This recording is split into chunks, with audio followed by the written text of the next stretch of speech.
tiver tempo, a gente debate. Se não tiver tempo, também está tudo certo. E a gente está feliz pra caramba de ter o senhor aqui. Obrigado a todo mundo. Frequenta o Instituto Matem, a gente tem um grupo de estudo também. Enfim, várias coisas acontecendo. Muito obrigado, boa noite e vamos desfrutar a aula do grandíssimo professor. Obrigado, professor Silvio. Eu é que agradeço, Rineu. Boa noite para todo mundo que está aí, para o Rineu, para a Bárbara e para todos vocês, alguns que eu vejo na tela, outros que eu não vejo.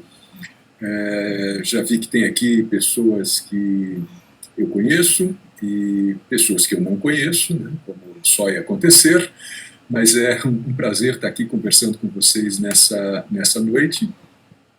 Queria dizer que eu me sinto aqui hoje à noite pagando uma dívida antiga, porque a Bárbara me convidou diversas vezes para participar do grupo de estudos e, por uma série de razões, acabou não sendo possível. E aí, quando ela me convidou nesse ano para essa atividade, eu disse, bom, agora eu tenho que aceitar, não dá mais para dizer não. E aí a gente combinou com uma grande antecedência, reservamos a data. Então, para mim, é bacana estar aqui com vocês, mas é bacana também me sentir saudando uma dívida, né, que já se alongava, né, e não gosto de dever para ninguém, embora eu fique devendo sempre para muita gente, né, porque a vida é pequena demais, é curta demais para a gente fazer tudo que gosta, tudo que quer, tudo que pode e não pode também. Vamos lá. Bom, eu queria saudar a iniciativa do Instituto Matem, acho muito bacana vocês se proporem a habitar esse espaço virtual e aproveitar esse momento complicado que a gente vive, né? Esse momento do isolamento dos idiotas, né? Eu diria que sou um desses, né? Quando eu ouço alguém falar, né, que tem idiota que continua em casa até hoje, eu me lembro daquela música do Roberto Carlos, esse cara sou eu, esse idiota aí sou eu, ou pelo menos sou um deles. E bom, acho que é muito interessante que vocês e outras pessoas também que tiveram essa iniciativa de, nesse momento complicado das nossas vidas, em termos planetários, né, aproveitar o meio virtual para produzir coisas que nos reúnam, que nos juntem. Se nós estivéssemos fazendo essa aula magna é um nome meio pomposo demais, né? Mas tudo bem.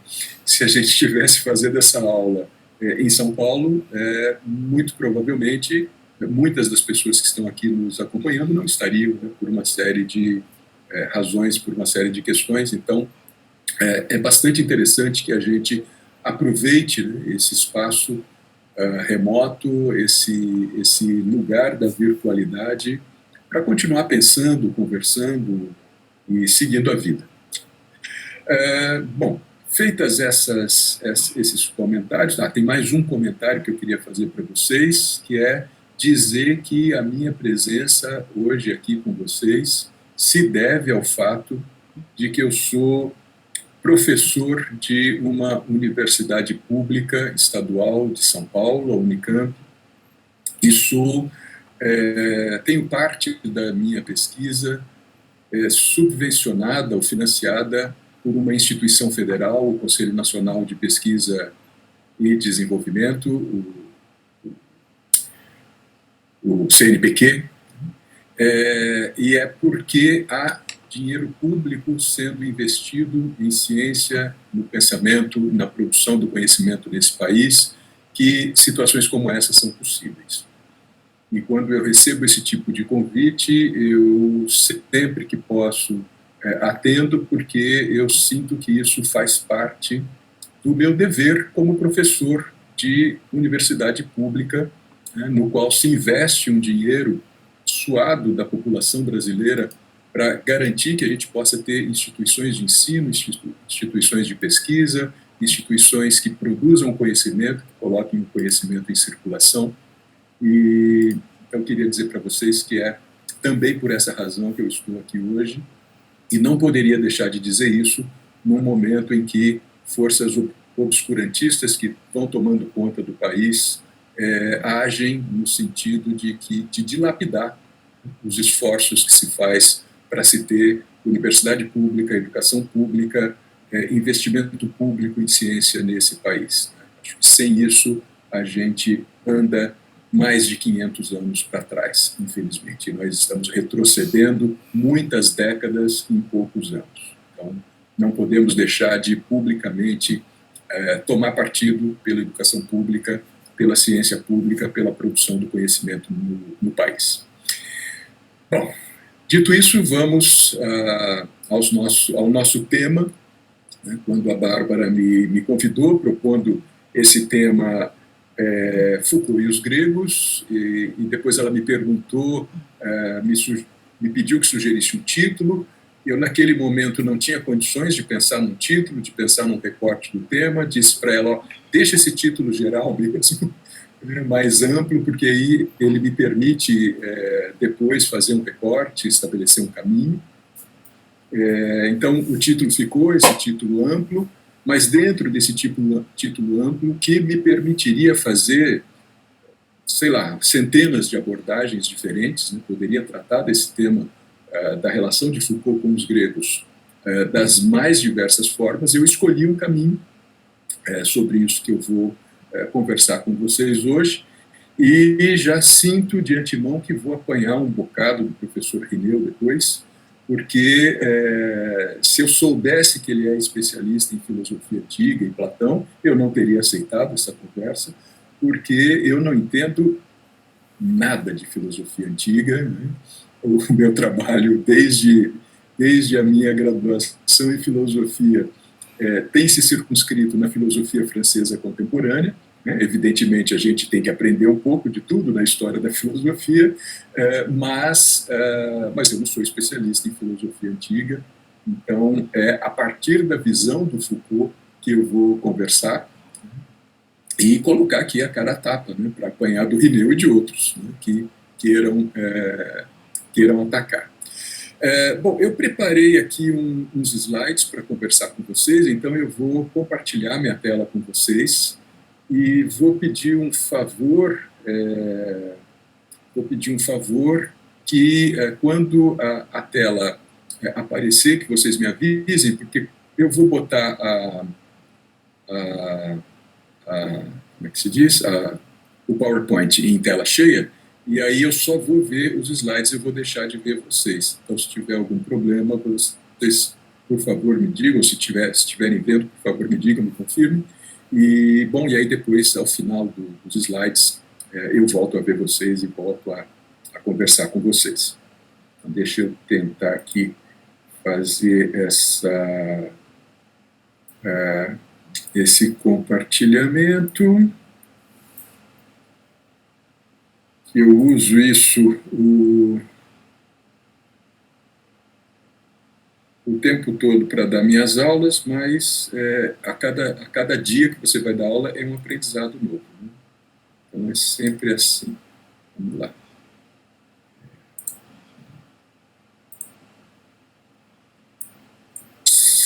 Ok, agora achei aqui a tela que eu quero compartilhar com vocês. Então vamos lá.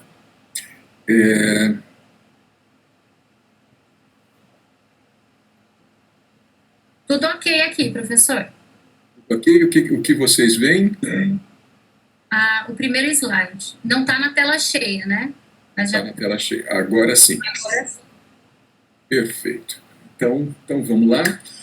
O recorte que eu escolhi fazer com vocês é de pensar a relação de Foucault com os gregos em torno daquilo que eu vou propor chamar aqui nessa noite uma filosofia outra. Então, Foucault pensando os gregos para enfrentar o desafio de produzir uma filosofia outra. E aí começo essa questão com uma ironia do Foucault. Deixar isso aqui de fora um pouquinho, né? Numa aula em 1984, Foucault disse o seguinte: pronto, então dessa vez prometo, terminei com Sócrates. há várias aulas ele vinha falando sobre Sócrates, né? Então, terminei com Sócrates. É preciso, para um professor de filosofia, dar pelo menos uma vez na vida uma aula sobre Sócrates e a morte de Sócrates. Está feito. Salvou-se minha alma. Da próxima vez, prometo, falamos dos cínicos. Essa aula, essa fala de Foucault é a fala que encerra a aula de 22 de fevereiro de 1984. 22 de fevereiro de 1984. Em 25 de junho do mesmo ano, Foucault faleceu. Então, praticamente 4 meses depois dessa aula sobre Sócrates, depois de Foucault dizer, ironicamente, salvou-se a minha alma, que como professor de filosofia, eu não tinha ainda dado uma aula sobre Sócrates. Hoje eu estou salvo, está dada a aula sobre Sócrates e sobre a morte de Sócrates, e ele promete, então, que no próximo encontro, na próxima semana, ele seguiria com o tema dos cínicos, dos filósofos cínicos, que ele vinha anunciando há várias semanas. Bom, então eu começo com essa afirmação do Foucault, que, digamos, é uma das últimas afirmações públicas dele. Esse curso continua ainda até o mês de março, ele termina o curso no mês de março, mas é uma das últimas atividades públicas, uma das últimas atividades de Foucault como professor. E ele provoca a sua audiência, nos provoca, a nós que hoje temos contato com esse curso, lendo a sua publicação, nos provoca a todos, então, com essa ironia sobre a filosofia, né? Se eu sou um professor de filosofia, é preciso dar uma aula sobre Sócrates, ao menos uma vez na vida. Porque alguém que não tenha dado uma aula sobre Sócrates não pode ser reconhecido como um professor de filosofia. Bom, é a partir dessa ironia, dessa brincadeira do Foucault, uma brincadeira que hoje a gente pode ver também até como um pouco macabra, né, de certa forma, porque, brincando, ele diz, né, salvou-se a minha alma está salva, e 4 meses depois morrer, né, é uma ironia a ser levada em conta, né, eu diria. Certamente, quando ele deu essa aula, ele não imaginava que morreria tão cedo, né? Embora ele já estivesse doente, já fosse vítima das complicações produzidas pelo HIV no organismo, né? E ele estivesse já bastante dilapidado na sua saúde, mas certamente ele não fazia ideia, quando dá essa aula, de que morreria tão brevemente. Bom, mas eu começo então por essa afirmação, para dizer para vocês um pouco, vamos começar um pouco de trás para frente, né? Então eu começo do fim, e aí eu vou retroceder, para depois terminar de novo com a questão dos cínicos. Então, como Foucault promete, quando termina essa aula sobre Sócrates, que falaria sobre os cínicos, eu também prometo a vocês que no percurso que a gente vai fazer, eu vou também terminar com os cínicos, eu vou chegar nos cínicos, mas antes de chegarmos nos cínicos, vamos dar algumas voltas em torno do trabalho do Foucault. Devo dizer para vocês também que eu optei por, nessa aula, circunscrever o percurso a cursos dados pelo Foucault. E eu dizia antes da pesquisa que eu tenho financiada pelo CNPq, atualmente eu não estudo Foucault, esse meu projeto, mas alguns anos atrás eu fiz, e isso que eu vou desenvolver com vocês hoje, de alguma forma é resultado desse percurso que eu fiz num projeto de alguns anos atrás, projeto no qual eu estudei todos os cursos dados pelo Foucault no Collège de France, entre 1970 e 1984, cursos que foram depois sendo publicados, né, primeiro em francês e depois traduzido para outras línguas, e hoje a gente tem também todos esses cursos traduzidos aqui no Brasil, traduzidos em português, e alguns outros cursos, né, que foram sendo disponibilizados, dados pelo Foucault fora do Collège de France. E naquele projeto de pesquisa eu fiz, então, um estudo dos cursos do Foucault, cotejando o conteúdo desses cursos com os livros que ele publicou em vida. Então, fazendo aproximações e distanciamentos entre aquilo que ele desenvolvia na sua vida de professor e de pesquisador, sobretudo no Collège de France, né, que é uma instituição de pesquisa na qual os professores, os pesquisadores são levados a dar um curso anual para divulgar os resultados das suas pesquisas, mas não é uma instituição de ensino, né? É uma instituição pública, aberta a quem interessar possa, que não oferece diploma, não oferece certificação, não oferece nada disso, mas os pesquisadores são pagos pelo governo francês para se dedicar aos mais variados temas no campo do conhecimento, e a contrapartida que eles têm que dar de retorno para a sociedade é, uma vez por ano, dar um curso sobre aquilo que eles estão pesquisando, né? Foucault fez isso religiosamente nesse tempo que esteve no Collège de France, entre 1970 e 1984, quando ele falece. Um único ano ele não deu curso, porque teve uma licença sabática. Nos outros anos todos, ele promoveu o seu ensino a partir da sua pesquisa. E aí me parece muito interessante a gente fazer essas aproximações, o que aparece nos livros, o que não aparece nos livros, mas ele desenvolve nos cursos.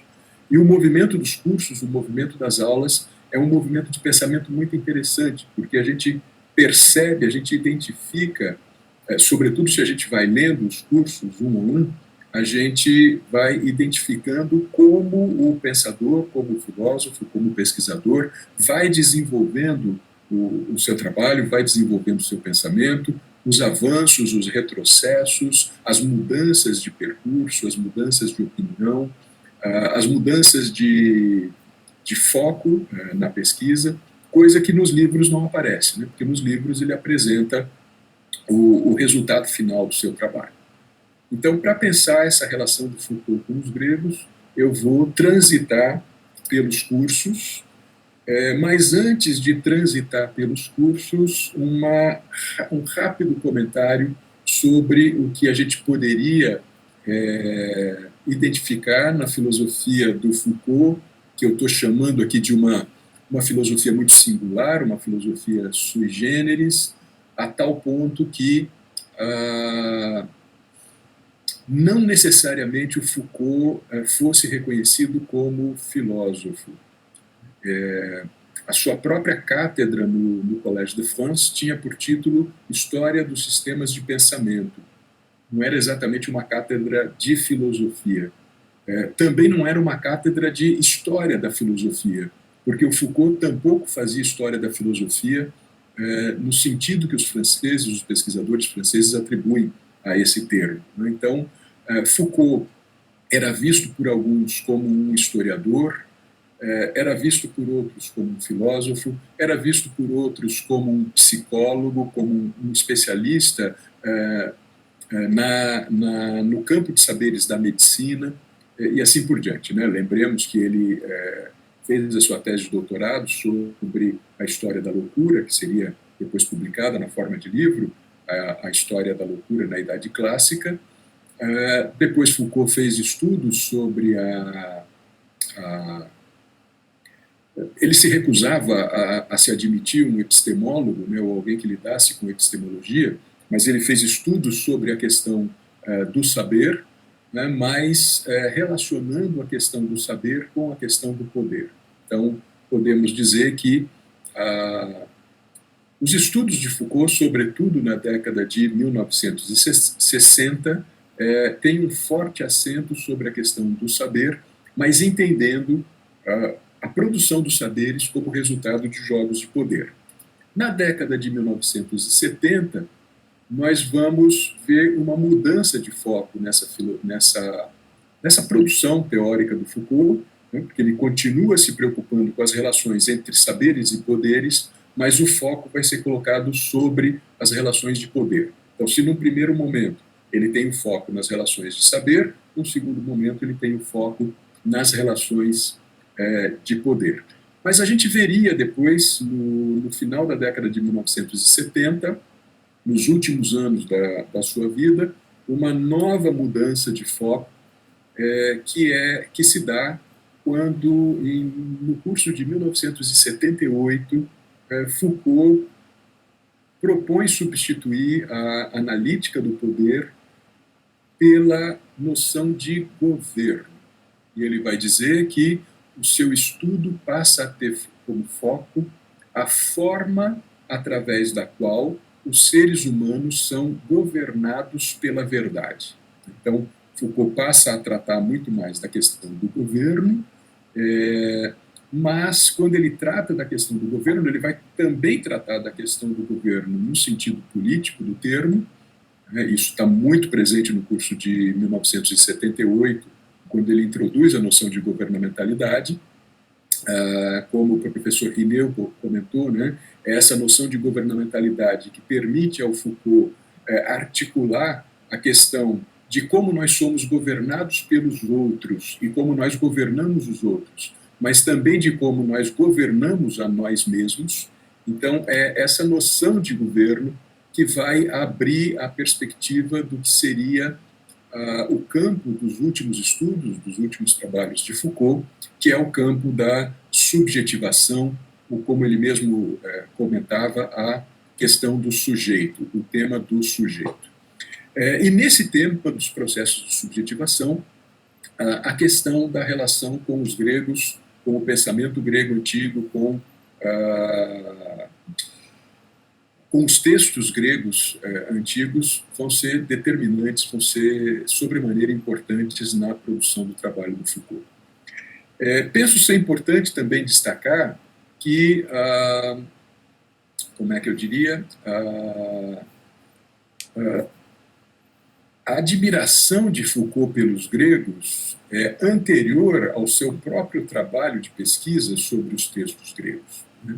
Porque, como vocês sabem, Foucault foi muitíssimo influenciado por Nietzsche, por Friedrich Nietzsche, e Nietzsche chamava muita atenção, sobretudo nos seus trabalhos de juventude, para os gregos, para aquilo que alguns chamam de o milagre grego, aquilo que os gregos foram capazes de fazer no seu período clássico. Então, esse interesse de Foucault pelos gregos vem de Nietzsche, vem também de Heidegger.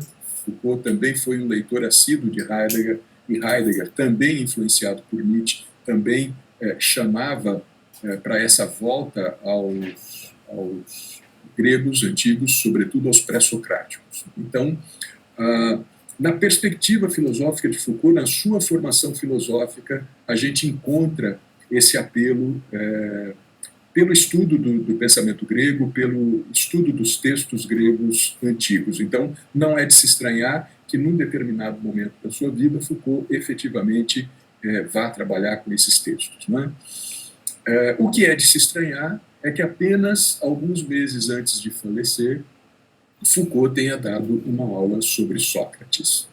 E isso, do meu ponto de vista, se justifica justamente pelo fato de Foucault não ser um filósofo como os outros filósofos, não ser um professor de filosofia como os outros professores de filosofia, justamente por ele fazer uma filosofia de natureza muito especial, muito peculiar, muito diferente daquilo que se fazia antes dele e também depois dele e também durante a sua própria época.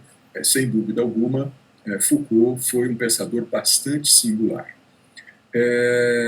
E é por isso que ele hesita, que ele não se interessa por dar uma aula sobre Sócrates, por se afirmar como professor de filosofia, por se justificar como professor de filosofia. E vai fazer isso apenas poucos meses antes de morrer. Dentro desse quadro de uma filosofia sui generis, eu convido vocês a passarmos por algumas afirmações de Gilles Deleuze sobre Foucault. Eu vou projetar aqui para vocês 3 trechos curtos do livro que Deleuze publicou em 1986, intitulado simplesmente Foucault. Os dois contemporâneos chegaram a ser amigos, tiveram uma certa amizade, produziram uma militância conjunta no começo da década de 1970. Depois, por determinadas questões filosóficas e políticas, se afastaram, a amizade entre eles se estremeceu. Não chegaram a brigar, não chegaram a romper a amizade, mas se afastaram. E dizem os biógrafos que, quando Deleuze recebeu a notícia da morte de Foucault, ele ficou muitíssimo abalado, porque ele havia sido informado de que Foucault tinha sido hospitalizado. Ele programou de fazer uma visita a Foucault, de reencontrar Foucault depois de muitos anos, visitando-o no hospital, mas não teve tempo de fazer isso. Antes que ele efetivamente conseguisse fazer essa visita, ele recebeu a notícia da morte de Foucault. Deleuze foi uma das pessoas que participou de um colóquio realizado meses depois da morte de Foucault, em Cerisy, na França, o colóquio Michel Foucault, filósofo, que é bastante interessante a ideia, né, porque é um colóquio que se faz em homenagem ao Foucault e ao seu pensamento logo depois da sua morte, ressaltando justamente o seu trabalho como filósofo, a perspectiva filosófica do seu trabalho. Nesse colóquio, o Deleuze participa apresentando uma comunicação sobre o trabalho de Foucault, que depois seria publicada com o título O que é um dispositivo. É um texto bastante conhecido de quem lê Deleuze, de quem estuda Foucault e busca nesse texto do Deleuze uma melhor compreensão sobre a noção de dispositivo proposta pelo Foucault. É uma busca vã, né? Eu gosto de dizer para os meus alunos sempre isso, que se você quer compreender melhor o conceito de dispositivo no Foucault, o texto do Deleuze sobre o dispositivo não é o melhor instrumento, não é a melhor ferramenta para isso. Se você não compreende o que Foucault chama de dispositivo, quando você lê o Deleuze, você entende menos ainda, né? Porque o Deleuze vai colocar a sua própria questão sobre essa noção, e mais ou menos é isso também que o Deleuze faz no seu livrinho, no seu curto livro sobre Foucault, publicado em 1986, que é uma homenagem, né, a Foucault, e no qual o Deleuze procura ler, né, o trabalho do Foucault, ele acompanha o trabalho do Foucault. E Deleuze vai dizer que vai se preocupar com como é que aparecem os textos gregos no pensamento de Foucault. Então, nesse livro, o Deleuze escreve o seguinte: a novidade dos gregos aparece posteriormente, aproveitando-se de um deslocamento duplo, quando os exercícios que permitem governar-se a si mesmo se deslocam ao mesmo tempo do poder como relação de forças e do saber como forma estratificada, como código de virtude.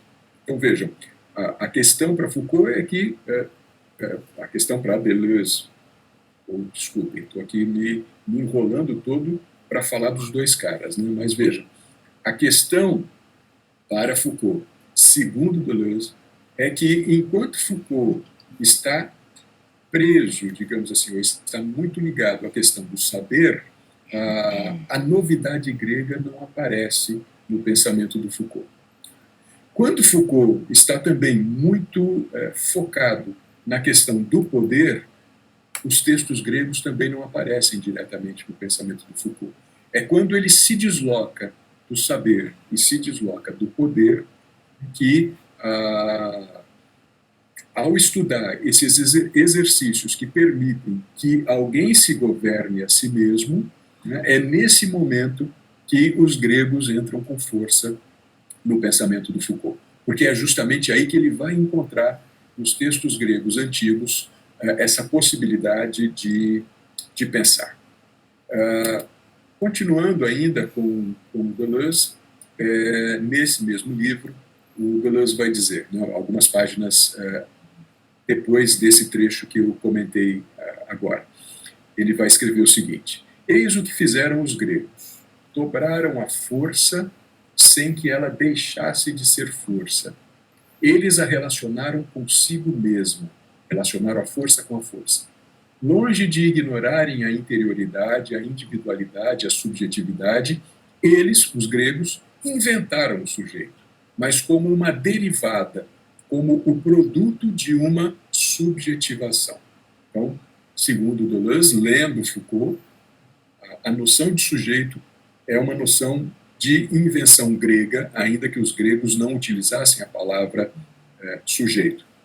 E essa noção de sujeito, né, que tem a ver com a individualidade, tem a ver com a subjetividade, tem a ver com a interioridade, no caso dos gregos, ela se dá como uma derivação, né? É um processo de subjetivação que produz esse sujeito. O sujeito não está dado de antemão, o sujeito não é uma substância, o sujeito não é uma essência, o sujeito é fruto de uma relação de forças. Então, é nesse sentido que o Deleuze vai dizer que os gregos dobraram a força.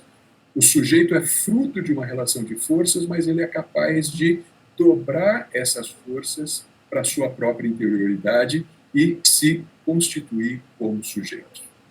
E Deleuze conclui esse trecho, né, escrevendo: os gregos descobriram a existência estética, isto é, o fogo, a relação consigo, a regra facultativa do homem livre. Então, eu estou chamando a atenção de vocês para esses trechos porque é o esforço que o Deleuze faz para compreender essa relação do Foucault com os gregos nos seus últimos escritos. Bom, deixa eu passar o último trechinho disso para fazer o comentário que eu quero fazer, que é quando o Deleuze escreve que a ideia fundamental de Foucault é a de uma dimensão da subjetividade que deriva do poder e do saber, mas que não depende deles. Então, eu apenas recortei aqui alguns trechinhos desse texto do Deleuze para afirmar isso, né, essa conclusão do Deleuze. Para Foucault, a subjetividade, a questão do sujeito, deriva do poder, deriva do saber, porque o sujeito está sempre implicado em relações de saber, e o sujeito é produzido por relações de poder, mas, embora esteja implicado nas relações de poder e nas relações de saber, o sujeito, aqui eu cometeria a ousadia de corrigir Deleuze, se é que isso é possível, né? Mas eu não diria que o sujeito, a subjetividade, não depende do poder ou do saber. Ela deriva deles, e derivando deles, ela se autonomiza. Mas dizer que ela se autonomiza não significa, a meu ver, dizer que ela não depende do poder e do saber. Bom, mas até aí, tudo bem. Podemos, quem sabe, dialogar com Deleuze num outro momento. A nossa questão aqui é conversar sobre Foucault. Mas vejam, por que eu estou chamando a atenção de vocês para esses trechos do Deleuze?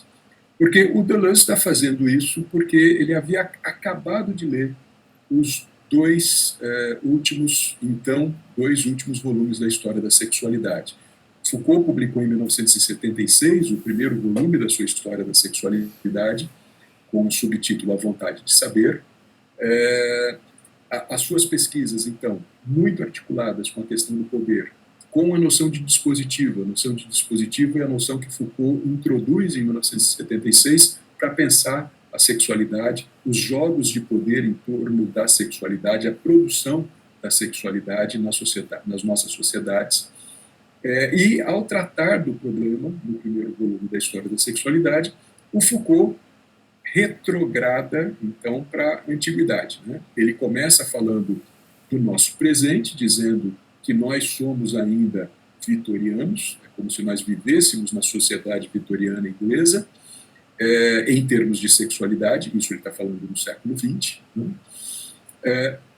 E depois de fazer esse diagnóstico do presente, ele vai buscar os elementos históricos que permitiriam compreender por que a nossa relação com a sexualidade hoje é como ela é. E, evidentemente, o Foucault parte de uma hipótese, que era uma hipótese corrente na época, né, que é uma hipótese também influenciada por Nietzsche, que é a hipótese de que a nossa vivência ocidental moderna da sexualidade é profundamente influenciada pelo cristianismo. Nós vivemos a sexualidade dessa maneira porque somos cristãos, porque vivemos em sociedades cristãs. Bom, e aí Foucault vai, então, estudar as origens do cristianismo, o cristianismo primitivo, os códigos de conduta produzidos pelo cristianismo nas suas origens, para tentar compreender como é que se produz essa relação com a sexualidade da forma como nós vivemos hoje. O problema é que, ao fazer isso, o Foucault vai estudar o período anterior ao cristianismo. Para poder entender a emergência do cristianismo, ele vai estudar o período anterior. Então, ele vai se deparar com os textos gregos e latinos, com os textos gregos e romanos, e ele vai se encantar com esses textos, e ele vai se perder no meio desses textos, e ele vai se aprofundar nesses textos muito mais do que ele desejava, em princípio, fato que o leva a não publicar logo em seguida, porque o plano do Foucault era de fazer uma história da sexualidade em 3 volumes, o primeiro volume publicado em 76, e logo em 77, 78 ele queria publicar os volumes seguintes, mas ele simplesmente se embrenha na pesquisa de tal maneira que ele não consegue fazer isso. Ele tem os volumes já preparados, o seu trabalho já preparado, mas em 1984, quando ele adoece, que ele se mete loucamente a revisar os últimos volumes, né, querendo finalizar a revisão desses volumes para publicar os volumes da história da sexualidade. Aquilo que era para ser em 3 volumes passa a ser um projeto de 4 volumes, e em 1984, pouco antes de morrer, são publicados, pouco antes da morte de Foucault, são publicados o segundo e o terceiro volumes. O segundo volume, O Uso dos Prazeres, e o terceiro volume, O Cuidado de Si. Então, são os volumes no qual Foucault está lidando diretamente com os textos gregos e com os textos romanos antigos, e ele não chega ao cristianismo. O cristianismo apareceria no 4º volume da História da Sexualidade, que Foucault não conseguiu terminar de revisar, e por não ter conseguido terminar de revisar, ele havia deixado a sua vontade expressa de que os textos que ele não concluísse, que ele não revisasse, não fossem publicados. Então, em 1984, são publicados o segundo e o terceiro volumes da História da Sexualidade, Foucault falece e a História da Sexualidade fica encerrada ali. E quando Deleuze escreve sobre Foucault, logo depois da morte dele, e quando ele faz essas considerações que eu acabei de apresentar aqui para vocês, Deleuze o faz a partir da leitura do segundo e do terceiro volumes da História da Sexualidade. Então, é esse material que o Deleuze está usando para falar sobre Foucault. O Deleuze não acompanhou os cursos dados por Foucault no Collège de France, onde todo esse trabalho foi desenvolvido pelo Foucault, foi apresentado, foi debatido pelo Foucault. O Deleuze não acompanhou esses cursos, então o que o Deleuze tinha em mãos para escrever sobre Foucault eram os volumes da História da Sexualidade. Então, esses comentários, essas análises que faz o Deleuze estão circunscritas a esses 2 últimos volumes da História da Sexualidade. 2 últimos naquela época, porque em 2018, como vocês sabem, se publicou na França o 4º volume da História da Sexualidade de Foucault. Em 2014, né, completando 30 anos da sua morte, a sua obra caiu em domínio público pela legislação francesa do direito autoral, e como a obra caiu em domínio público, tudo que ele escreveu pode ser publicado, porque ele já não tem mais direito sobre isso, não existe mais direito autoral. Né? O direito de autor passa a ser público. Então, como evidentemente Foucault é um cara bastante estudado em nosso tempo, e como havia muita curiosidade sobre esse volume inacabado, esse quarto volume inacabado, não corrigido, não revisado da história da sexualidade, evidentemente ele foi revisado por estudiosos de Foucault, foi publicado em francês e traduzido no mundo todo, inclusive aqui no Brasil. Ano passado foi lançada a tradução do quarto volume da História da Sexualidade, no qual Foucault lida diretamente com essa questão do cristianismo. Mas já que a gente está falando disso, para eu concluir essa parte, poder avançar, senão não saio daqui, não chego nos gregos, não chego na discussão de Foucault com os gregos, mas para concluir essa questão, a conclusão a qual chega Foucault é que nós nos equivocamos completamente quando nós atribuímos a nossa maneira de viver a sexualidade a interdições impostas pelo cristianismo.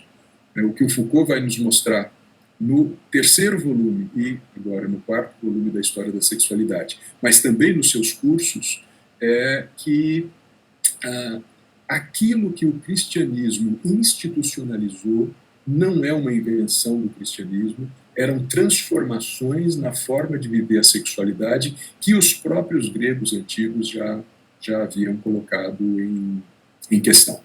Então, por exemplo, a forma de lidar com a homossexualidade, a crítica à homossexualidade, por mais que se imagine que é uma invenção cristã, Foucault vai mostrar que não é uma invenção cristã. Os gregos já haviam produzido essa volta. Os próprios gregos, que num determinado período da sua história tinham na homossexualidade masculina uma cultura não apenas consentida, mas estimulada, pelo menos numa determinada classe social, numa determinada circunstância, né? O amor erótico dos mais velhos pelos rapazes mais novos, né? Pelos rapazes que estavam vivendo a puberdade, e isso tomado numa perspectiva, inclusive, pedagógica, né? Que o garoto da puberdade,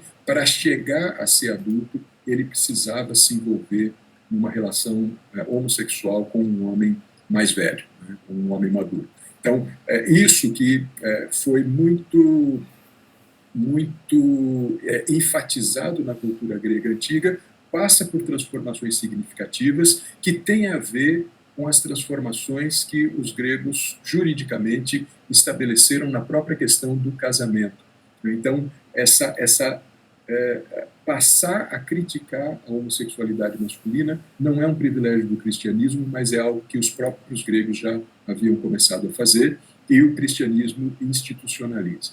Então, isso só para a gente ter um pouco essa ideia de qual é a conclusão geral desse estudo de Foucault sobre a história da sexualidade. Bem, mas procuremos avançar um pouco, então. Eu produzi aqui um quadro para comentar um pouco com vocês as explorações que Foucault fez em torno de textos gregos.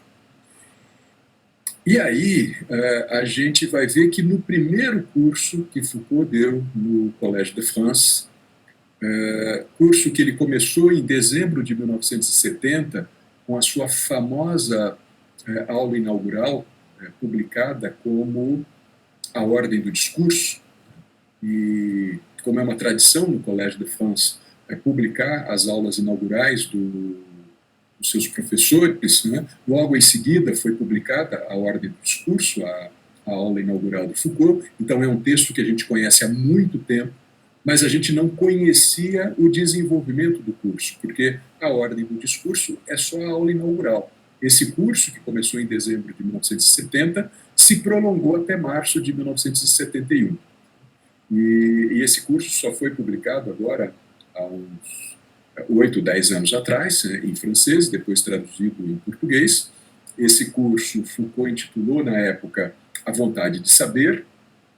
Ele está publicado em português como Aulas sobre a Vontade de Saber, né, porque depois o Foucault colocaria A Vontade de Saber como subtítulo do primeiro volume da História da Sexualidade, Então, quando o curso foi publicado, os editores resolveram intitulá-lo como Aulas sobre a Vontade de Saber, para não causar uma confusão com o primeiro volume da História da Sexualidade.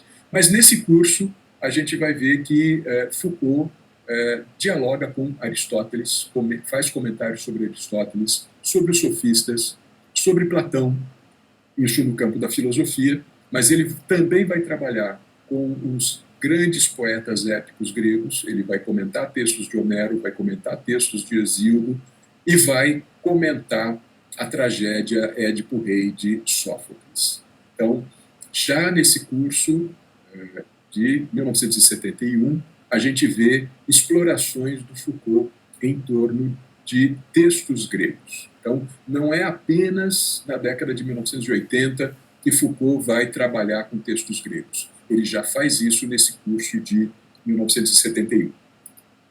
Em seguida, eu destaco para vocês, saindo dessa lógica dos cursos dados no Collège de France, chamo a atenção de vocês para um curso dado por Foucault no Rio de Janeiro, em 1973, o que foi publicado aqui no Brasil logo depois, né, ele circulou a tradução feita pelo Roberto Machado e por outras pessoas dessas aulas, desses seminários que Foucault deu na PUC do Rio de Janeiro, em 1973. Ele circulou primeiro numa revista da PUC e depois de alguns anos ele foi publicado na forma de livro, né, e o título do livro é esse mesmo título dos seminários, A Verdade e as Formas Jurídicas, e é um curso no qual o Foucault trabalha muito centrado numa análise da tragédia Édipo-Rei. Então, ele já havia explorado o texto de Sófocles lá no Collège de France em 1971, e nesse curso de 73, aqui no Brasil, no Rio de Janeiro, ele volta a analisar essa tragédia. Depois, ele voltaria ao tema do curso de 1979-1980, curso intitulado Do Governo dos Vivos, e que é exatamente o curso no qual o Foucault estuda o cristianismo. Então, boa parte daquilo que apareceria no 4º volume da História da Sexualidade, As Confissões da Carne, esse que saiu agora recentemente, boa parte do conteúdo desse 4º volume da História da Sexualidade é trabalhado por Foucault nesse curso de 1980, O Governo dos Vivos. É um curso sobre o cristianismo, então ele vai trabalhar com os padres da igreja, com os primeiros cristãos, com os textos cristãos do início do cristianismo, mas ele começa o curso de novo se reportando à tragédia Édipo-Rei. Então vocês veem que o texto sobre Édipo é talvez o texto grego ao qual Foucault mais tenha voltado. Ele faz, ao longo da sua vida no Collège de France, do seu trabalho no Collège de France, uma série de explorações dessa tragédia escrita por Sófocles. O curso seguinte, de 1980-1981, intitulado Subjetividade e Verdade, é o primeiro curso no qual Foucault mergulha a fundo nos textos gregos. E ele vai ter muita relação com o 2º volume da História da Sexualidade, O Uso dos Prazeres. Nesse curso, Foucault estuda Artemidoro, né, e a arte de leitura dos sonhos, produzida por Artemidoro na Antiguidade Grega. Ele vai também estudar muitos textos gregos sobre os afrodísia, sobre as técnicas para desenvolver o prazer, e ele vai também se dedicar a alguns textos clássicos. Ele vai comentar pensamento cínico, ele vai comentar os epicuristas, vai comentar Aristóteles, especialmente no tocante à questão do casamento. Então, essa reviravolta na forma de viver a sexualidade que Foucault vai atribuir aos gregos é muito trabalhada nesse curso de 1981, e ele vai ver como os cínicos, os epicuristas e Aristóteles pensaram a questão do casamento, e escreveram sobre isso, ou se pronunciaram sobre isso. E ele também, nesse curso, trabalha com textos de Plutarco e de Xenofonte. O curso seguinte é talvez o curso mais conhecido de Foucault sobre a questão dos textos gregos, é o curso de 1981-82, intitulado A Hermenêutica do Sujeito. Foi o primeiro dos cursos de Foucault publicado, quando na França se começaram então a compilar os cursos dados, a partir das gravações das aulas, das anotações do Foucault, um especialista no pensamento do Foucault, um ou mais de um especialista no pensamento do Foucault, fazerem a revisão do texto, cotejando as notas que o Foucault tinha escrito para as aulas e aquilo que ele efetivamente falou nas aulas, que foi gravado por vários estudantes, né? Então ouviam, faziam a transcrição desses conjuntos de fitas que haviam ficado depositados, né, sobre as gravações das suas aulas, e foram se definindo então a publicação dos cursos. O primeiro curso, justamente por conta de ser o período menos conhecido do trabalho do Foucault, o primeiro curso publicado foi A Hermenêutica do Sujeito, publicado na França em 2001 e traduzido aqui no Brasil, publicada a tradução brasileira em 2004. Nesse curso, Foucault vai lidar com Sócrates, com textos de Platão, de Epicuro, dos estoicos gregos, vai também fazer um rápido comentário sobre Aristóteles. Ele estuda outras coisas nesse curso, né, porque ele vai pegar também toda a tradição romana, então Sêneca vai ser muito trabalhado nesse curso, Marco Aurélio, etc. Eu me restringi aqui nesse esqueminha a referenciar os autores gregos que foram estudados por ele no curso, porque o nosso tema é Foucault e os gregos, né? Então, dentre os gregos, a gente vai ver nesse curso de 82 comentários sobre Sócrates, Platão, Aristóteles, Epicuro e os estoicos. E a ênfase desse curso é a ênfase na noção de cuidado de si, que vai ser justamente o subtítulo do terceiro volume da História da Sexualidade. Mas lá no terceiro volume da História da Sexualidade, o Foucault comenta em torno da questão do cuidado de si, como os gregos o viveram, mas aqui no curso de 82 ele faz todo um desenvolvimento filosófico, um estudo filosófico sobre a questão do cuidado de si. E a gente também vê nesse curso de 82 a emergência de um outro conceito, que seria um conceito central para Foucault, entre os gregos, o conceito de parresia. Então, o curso de 82 é dedicado fundamentalmente ao estudo do cuidado de si, mas já aparece aí também a noção de parresia, que seria desenvolvida nos dois cursos seguintes.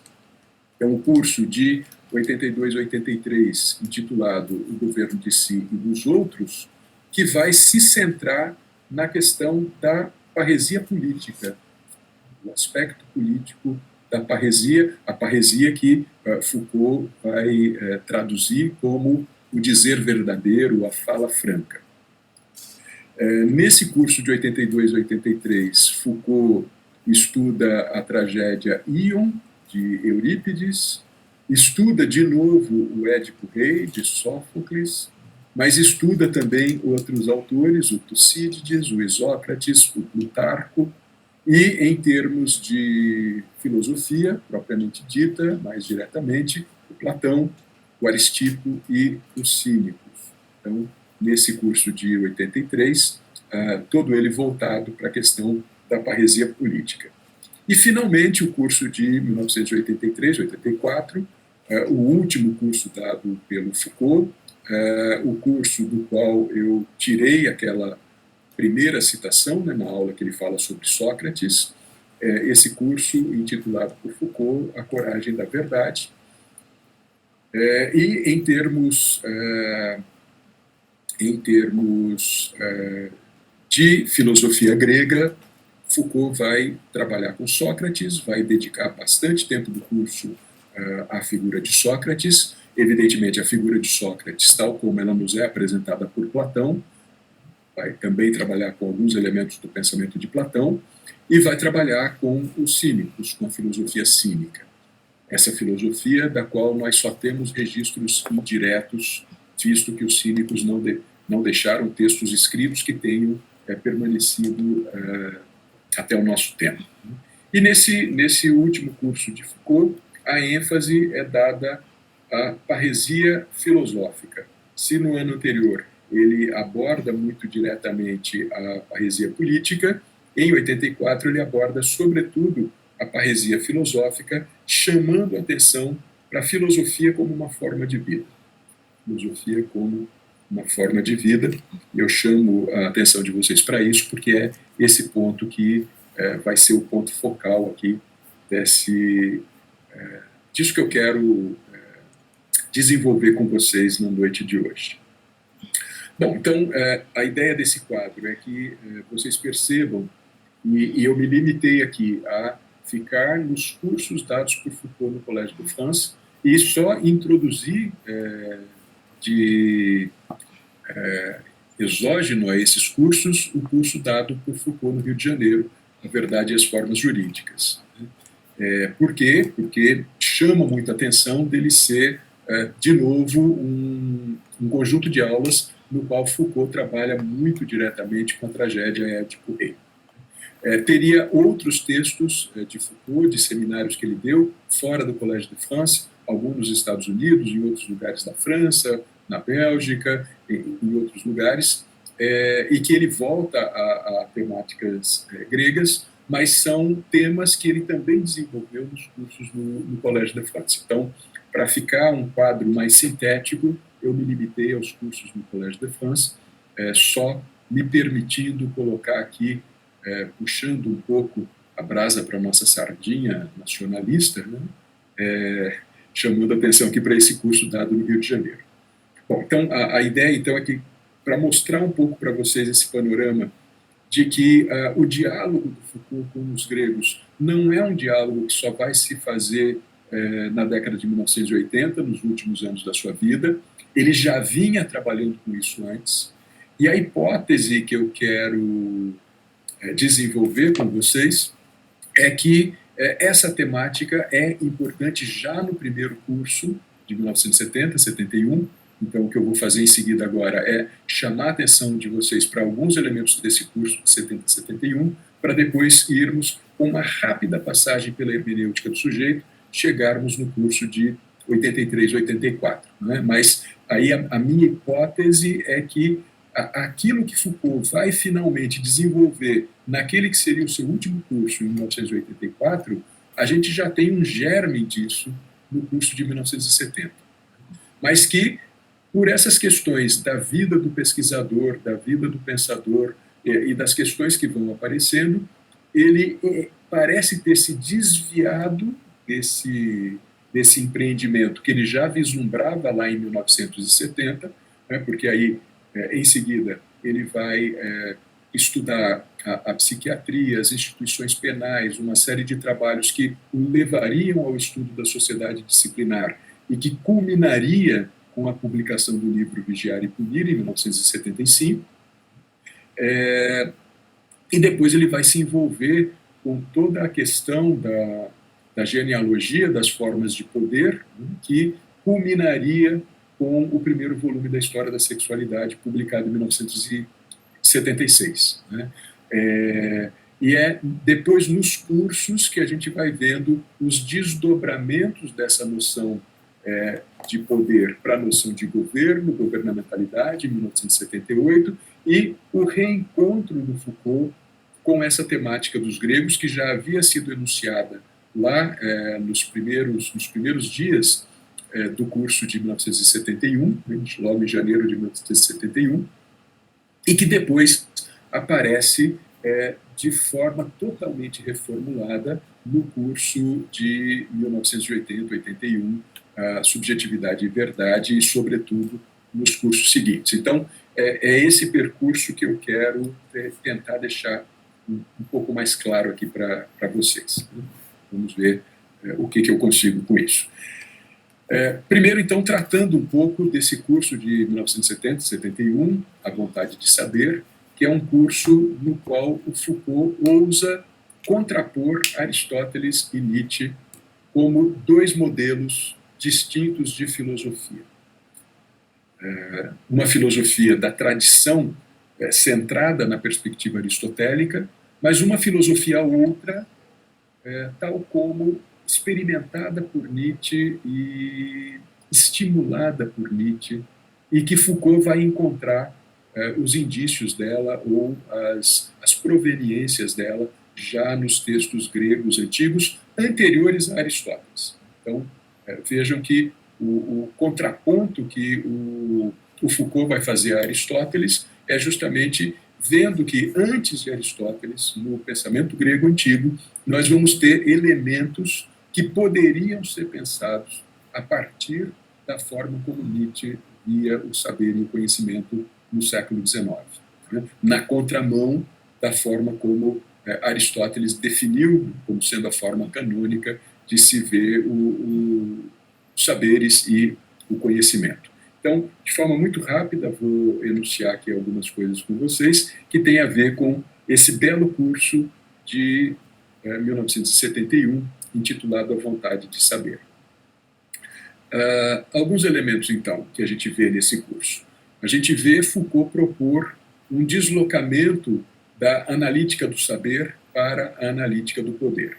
Ainda que o curso se intitule A Vontade de Saber, é já um curso no qual o Foucault vai tratar muito mais dos jogos de poder do que da própria questão do saber. Ele vai tratar, sim, do saber, mas toda a ênfase é colocada nos jogos de poder que permitem, que possibilitam, que produzem a emergência dos saberes. Então, a gente está vendo nesse curso justamente essa virada do Foucault de um trabalho na década de 1960, que está muito centrado no saber, para esse trabalho da primeira metade da década de 1970, que vai estar bastante centrado na noção de poder. Então, o tema é o saber, mas o que a gente vai ver é esse deslocamento do saber para o poder, esse deslocamento da análise do saber para a análise do poder. A gente vai ver também nesse curso uma crítica de Foucault à filosofia aristotélica, e aí é interessante, não poderia deixar de fazer esse comentário com vocês. O Deleuze, de quem a gente tratou antes, né, muito rapidamente, o Deleuze procura fazer a sua filosofia se contrapondo a Platão, fazendo um contraponto em relação ao pensamento platônico e a duração do pensamento platônico no Ocidente, ou a platonização da forma ocidental de pensar. O Foucault vai tomar o Aristóteles para esse papel para o qual o Deleuze tomou o Platão. O Foucault vai fazer a crítica da filosofia aristotélica e a duração do aristotelismo na tradição filosófica ocidental. Então, se o Deleuze elege o Platão como seu principal inimigo, o Foucault elege o Aristóteles como seu principal inimigo na filosofia. E o projeto do Foucault vai ser de produzir uma filosofia não aristotélica ou anti-aristotélica, se vocês quiserem chamar assim, enquanto o projeto de Deleuze era de produzir uma filosofia antiplatônica ou não platônica. Mas qual a crítica que Foucault vai fazer a Aristóteles nesse curso? É ao fato de que Aristóteles coloca a busca do saber como sendo algo natural no ser humano, né? Sendo o ser humano um animal portador da palavra, um animal racional, a gente está acostumado a ver essa expressão do Aristóteles, né? É parte da nossa própria natureza o exercício da razão.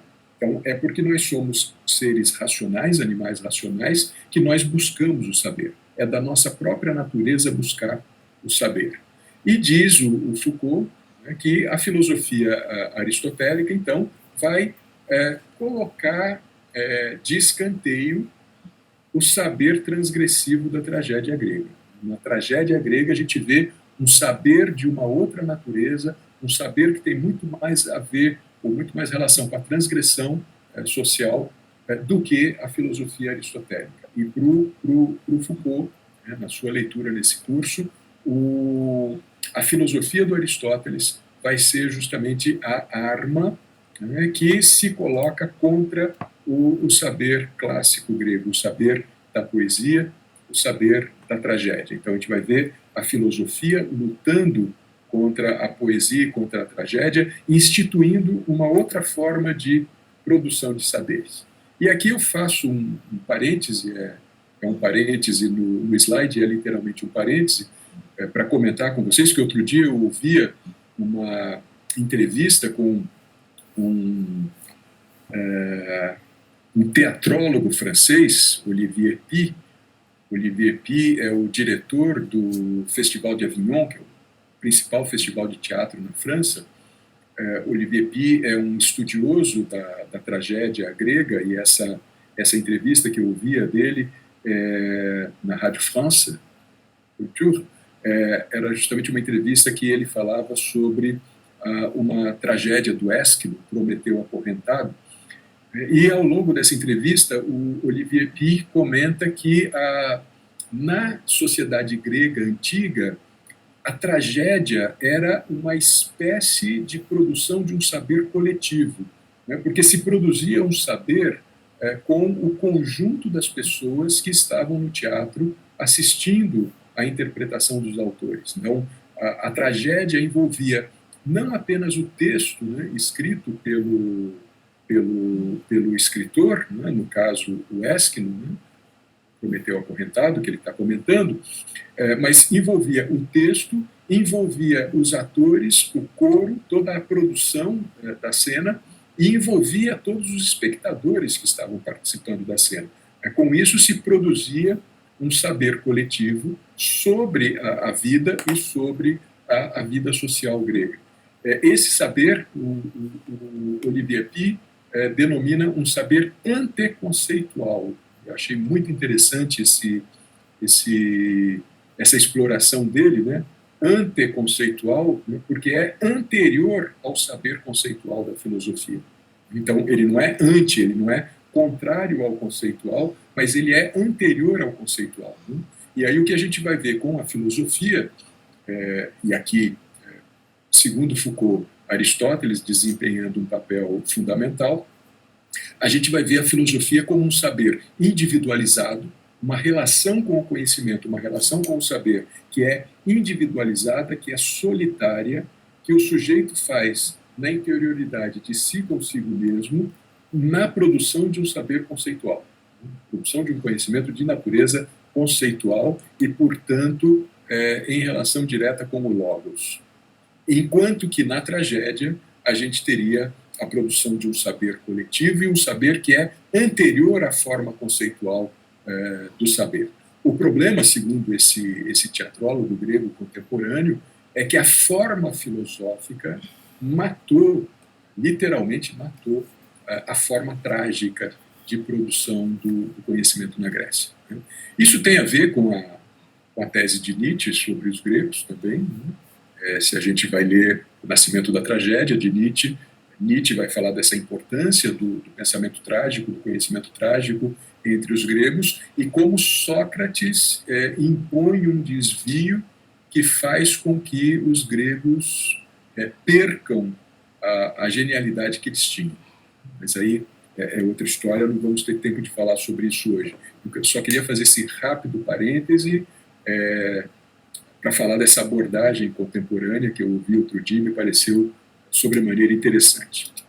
Mas nesse curso do Foucault, a gente vai ver, após essa crítica que ele faz ao Aristóteles, né, de uma mudança de rumo imposta no pensamento grego por Aristóteles, o Foucault vai dar justamente um passo atrás, retomando isso que ele chama de um saber transgressivo, que, segundo ele, está presente na poesia épica, nos textos de Homero e de Hesíodo, e nas tragédias gregas, e nos textos trágicos do teatro grego.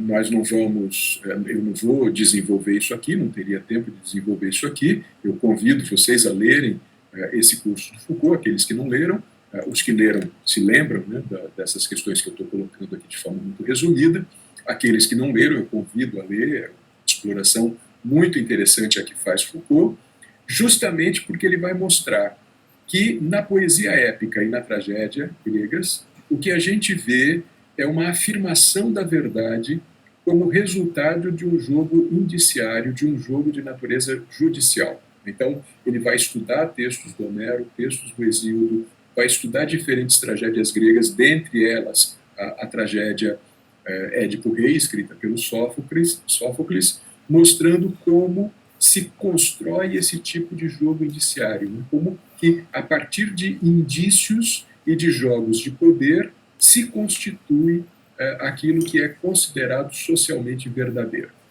E aí ele vai justamente retomar essa tese que ele encontra em Nietzsche, a ideia de que a verdade é sempre resultado de jogos de poder. Sobretudo lá naquele maravilhoso texto de Nietzsche, sobre a verdade e a mentira no sentido extramoral, texto que Nietzsche escreveu ainda muito jovem, texto literariamente bonito e filosoficamente impactante, no qual o Nietzsche vai dizer, dentre outras coisas, que aquilo que a gente considera uma verdade é uma mentira que foi repetida milhares de vezes. Então, não há um fundamento metafísico da verdade, mas o que fundamenta toda a verdade, qualquer verdade, nada mais é do que os jogos de poder que tornam essa verdade verdadeira. O Foucault vai procurar mostrar como isso está presente na cultura grega, nos textos gregos antigos, e como que o Aristóteles introduz uma novidade que vai colocar a verdade como uma adequação do pensamento, e aí todo o seu esforço na construção do órgão, da lógica, do pensar correto, para dizer que a verdade é uma função do saber, o saber tem a ver com a verdade é uma função do saber, na contramão desse jogo indiciário, desse jogo judicial que os textos gregos antigos trabalhavam a questão da verdade. Ainda em relação a esse curso, chamo a atenção, então, de vocês para isso que eu acabei de dizer, né? Esse primeiro ponto que está aqui nesse slide é o que eu acabei de dizer, né? Que Foucault vai fazer a crítica, mostrando que, para Aristóteles e para a tradição filosófica ocidental, que, segundo Foucault, se baseia toda ela em Aristóteles, a verdade é definida em função do saber, e vamos ver a busca de Foucault por uma filosofia outra. E é por isso que eu chamo a atenção de vocês que esse curso de 1970, 71, ele é o início de algo que nós vamos reencontrar lá no curso de 1984, né, que é isso que eu estou propondo chamar aqui de uma filosofia outra, não é exatamente essa expressão que o Foucault usa, daqui a pouco vocês vão entender por que eu estou propondo essa expressão, mas ele está, então, em busca de uma filosofia outra, e eu insisto, não é de uma outra filosofia, é de uma filosofia outra, depois vocês entendem o jogo de palavras, essa filosofia outra, que nesse momento, no curso de 70, 71, Foucault a pensa inspirado em Nietzsche, para quem a verdade é proveniente de jogos de poder que instituem os saberes. Nessa filosofia outra, não há universalidade do saber, o que significa que a gente vê aí uma negação da metafísica em nome de saberes imanentes aos jogos de poder. Então, Foucault vai atribuir a Aristóteles um primado da metafísica no pensamento ocidental, um pensamento que apela para a universalidade do saber, apela para a noção de universalidade da verdade, e ele vai buscar, nesses textos gregos antigos, a possibilidade de uma filosofia outra, de um saber outro, que negue a metafísica, que negue essa universalidade do saber e que chame a atenção, então, para os saberes como sendo resultado de jogos de poder. Por isso, saberes imanentes e não saberes transcendentes de natureza metafísica. Bom, tentemos avançar um pouquinho. Eu dou um salto, então, aqui, 10 anos do curso de 70, 71 para o curso de 81, 82, que eu vou fazer uma demarcação muito curta com vocês, né, nesse curso de 81, 82, no qual o Foucault vai então explorar aquilo que ou que ele próprio, né, propõe chamar de técnicas de si ou técnicas de existência. A expressão que ele retoma dos gregos é a tekneto iou. O que ele vai explorar também nesse curso a fundo, nesse curso de 82, é o jogo que se estabelece entre o conhecimento de si e o cuidado de si. Para aqueles de vocês que estudam ou estudaram filosofia, a gente aprende que a filosofia grega antiga ela é toda atravessada pelo princípio do cuidado de si, e o Foucault vai procurar nos mostrar nesse curso, a gente aprende nos estudos clássicos de filosofia que a filosofia grega antiga é atravessada pelo princípio do conhecimento de si, né? E a gente aprende que Sócrates é o grande introdutor dessa questão, quando Sócrates toma o princípio que estava inscrito na entrada do templo de Apolo em Delfos, conhece-te a ti mesmo e conhecerás o mundo, os homens e os deuses. Sócrates teria tomado para si esse princípio do conhecimento de si, conhece-te a ti mesmo, como lema da filosofia, e a gente aprende então que toda a filosofia grega antiga é atravessada por esse princípio do conhecimento de si. E o Foucault vai nos mostrar que mais do que o conhecimento de si, ou antes mesmo do conhecimento de si, a filosofia é atravessada por um outro princípio, que é o princípio do cuidado de si, ou aquele que pelo menos se convencionou aqui no Brasil traduzir como cuidado de si, porque os primeiros tradutores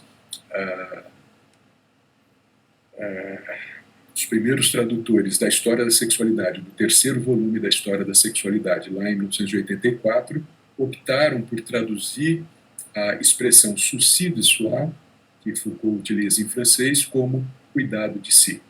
E Foucault traduz para o francês souci de soi a expressão grega epimelea realtu, que talvez uma tradução mais acurada fosse inquietude de si, inquietar-se consigo mesmo, mais do que um cuidado de si. Mas, como se convencionou aqui no Brasil falar em cuidado de si, mantenhamos essa ideia do cuidado de si. Outro elemento que aparece nesse curso de 82 é a ideia da filosofia pensada como exercícios espirituais, que é uma expressão que Foucault toma de empréstimo a um amigo seu, também professor no Collège de France, especialista em filosofia antiga, um historiador da filosofia, especialista em filosofia antiga, o Pierre Hadot. E Pierre Hadot vai ter uma série de trabalhos mostrando como a filosofia grega se constituía em torno daquilo que ele denomina exercícios espirituais, sendo que o cuidado de si é uma das formas dos exercícios espirituais. Então, para o Foucault, essa noção de exercícios espirituais vai estar muito relacionada com as técnicas de si, com as técnicas de existência. Isso é largamente explorado nesse curso de 82. Vamos ver a defesa de Foucault de que na filosofia grega antiga teria havido uma prevalência, uma predominância do princípio do cuidado de si sobre o conhecimento de si. Que mesmo nos momentos em que o conhecimento de si foi muito enfatizado pelos gregos, o conhecimento de si era um aspecto disso que eles chamavam cuidado de si. E, finalmente, a chamada de atenção do Foucault de que houve uma única exceção na filosofia grega antiga, a filosofia grega antiga, toda ela comprometida, então, segundo Foucault, com a noção do cuidado de si, sendo a única exceção Aristóteles. E Aristóteles é que daria a tônica da tradição ocidental da filosofia. Por isso, depois de Aristóteles, nós vamos ter um esquecimento do cuidado de si. Então, o estudo de Foucault dos gregos antigos é uma retomada do cuidado de si, e aí é muito curioso, porque nesse curso de 82 e também nos cursos de 83 e 84, a gente vai ver um esforço muito interessante do Foucault de ler sobretudo textos de Platão, de outros filósofos também, mas sobretudo textos de Platão, para mostrar, segundo Foucault, como em Platão havia também um exercício do cuidado de si, sendo que Platão é o veículo da filosofia de Sócrates, então o veículo dessa ideia do conhecimento de si, mas o Foucault vai justamente estudar os textos platônicos para mostrar como em Platão há uma filosofia do cuidado de si, há um comprometimento com o cuidado de si. Então, vejam que Foucault, como eu disse antes, Foucault não escolhe Platão como inimigo, ele escolhe Aristóteles como inimigo. O desvio da filosofia estaria em Aristóteles. Então, esse desvio da filosofia que Nietzsche atribuiu a Sócrates, no momento da sua morte, quando consola os seus discípulos lá no Fédon, no diálogo de Platão, no Fédon, afirmando a vida depois da morte. Para Nietzsche está aí o desvio da filosofia. Para o Deleuze, o desvio da filosofia, da tradição filosófica ocidental, está em Platão. Para Foucault, esse desvio está em Aristóteles. Mas eu volto a isso já. Na aula de 6 de janeiro de 1982, a gente vê Foucault, a aula de 6 de janeiro é a primeira aula do curso de 1982, e a gente vê o Foucault falar em 2 vias distintas da filosofia ocidental. Uma primeira via, que é aquela com a qual a gente está acostumado, que é compreender a filosofia como um conhecimento, a filosofia como uma forma de conhecimento, a filosofia como um acesso à verdade, a verdade compreendida como função do conhecimento. Essa via da filosofia é exatamente a via aristotélica. Mas, diz o Foucault, a gente vai ter uma outra via, que é a via predominante na filosofia grega antiga, que é pensar a filosofia como espiritualidade. Aí pensando, de novo, nos exercícios espirituais de Pierre Hadot, pensar a filosofia como espiritualidade, que significa, para o Foucault, a filosofia como um exercício prático de construção de si mesmo. A filosofia como uma técnica, a filosofia como uma forma de vida, mais do que a filosofia como um conhecimento. E aí o Foucault vai fazer uma série de estudos, uma série de análises nesse sentido, mostrando as principais escolas filosóficas gregas antigas. Por isso ele vai estudar Epicuro, por isso ele vai estudar o estoicismo, por isso ele vai estudar o cinismo, porque ele vai compreender essas escolas filosóficas não apenas como escolas de conhecimento, mas sobretudo como escolas de modos de vida, escolas de formas de vida que pensam a filosofia como um exercício prático, como um exercício de construção de si mesmo, mais do que como um exercício de estudo, um exercício de conhecimento, que seria a via enfatizada por Aristóteles. E, nesse contexto, nessa mesma aula, a gente vê novamente o tom irônico do Foucault. Então, aquela ironia que a gente viu quando ele fala de dar uma aula sobre Sócrates, a gente encontra de novo nesse trecho, nessa aula de 6 de janeiro de 82, quando ele afirma o seguinte: a exceção maior e fundamental, ele está falando da filosofia grega como exercício espiritual, como espiritualidade. E ele diz: a exceção maior e fundamental é a daquele que precisamente nós chamamos o filósofo. O filósofo, porque ele foi, sem dúvida, na antiguidade, o único filósofo. Aquele dentre os filósofos para quem a questão da espiritualidade foi a menos importante. E justamente por isso ele foi o único filósofo. Aquele em quem reconhecemos o próprio fundador da filosofia no sentido moderno do termo, que é Aristóteles.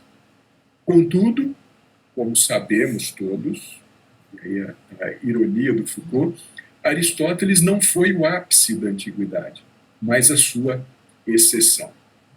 Então vejam o jogo irônico que ele faz com Aristóteles.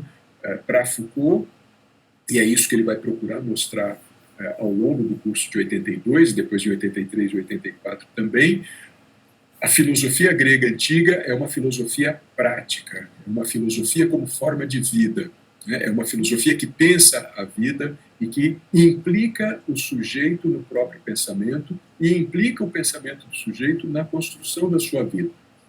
E essa filosofia, né, vai ser vista como uma filosofia menor, digamos assim, se a gente quiser usar essa expressão deleuziana, né?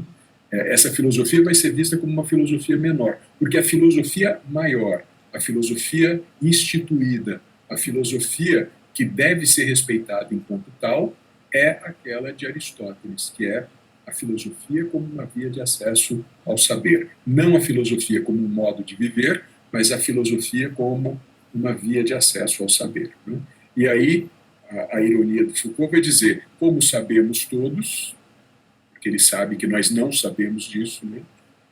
Aristóteles não foi o ápice da antiguidade, foi a sua exceção. Bom, essa é a tese do Foucault, essa é a afirmação do Foucault, né? Todos nós sabemos, todos nós estudiosos de filosofia, sabemos que Aristóteles foi o ápice da antiguidade, né? E com isso ele traçou o que seria a filosofia ocidental. Foucault vai dizer, sabemos todos que Aristóteles não foi o ápice, foi a exceção. Então, queria chamar a atenção de vocês para essa ironia que Foucault praticava sempre nas suas aulas, nos seus cursos, e que a gente não vê com tanta ênfase quando a gente lê os livros que ele publicou em vida. Nos cursos isso é muito mais candente, isso é muito mais presente. Mas avancemos então agora, finalmente, para o último curso, o curso de 83 e 84, intitulado A Coragem da Verdade, onde a gente lê na aula de 14 de março de 1984 a seguinte afirmação de Foucault. A filosofia grega, no fundo, colocou desde Sócrates, com e pelo platonismo, a questão do outro mundo. Mas também colocou outra questão, a da vida outra. Então, a filosofia colocou a questão do outro mundo, lembre-se do dualismo proposto pelo Platão entre mundo sensível, mundo material, esse mundo que nós conhecemos, que nós vivemos, no qual nós vivemos, e o mundo das ideias. Então, é dessa relação que Foucault está dizendo, né? O outro mundo, o mundo das ideias, né? Mas também colocou a filosofia grega antiga, aí não com Platão, a questão da vida outra. E a gente já vai ver que ele está chamando de vida outra. Foram, me parece, no fundo, os dois grandes temas, as duas grandes formas, os dois grandes limites entre os quais a filosofia ocidental não cessou de se desenvolver.